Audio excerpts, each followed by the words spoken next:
idea. From Margot, dear Supreme Master of all the multiverses, I've heard you say several times on your show that sex is one of the great consolations of life, especially when especially when discussing the matter of homosexuality.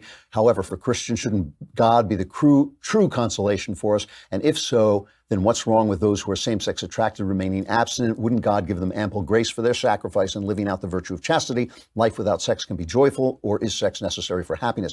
No, of course not. And that is not at all what I'm saying, or the context in which I say it.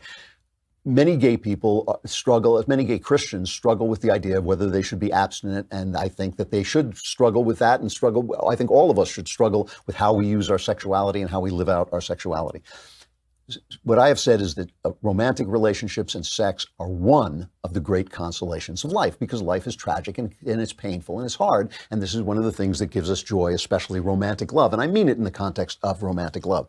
What I mean by that, what's important about that, is I don't think you or I should have the power to decide what God says is necessary in another person's life, or what sacrifice is necessary in another person's life. The idea of what I have to sacrifice, what things I have to do, is so all-consuming that the idea that I should be sitting down and saying, oh, no, you can get a divorce even though Jesus said you shouldn't, but if you're gay, you can't come to church anymore. I do not think that that is properly thought out Christianity.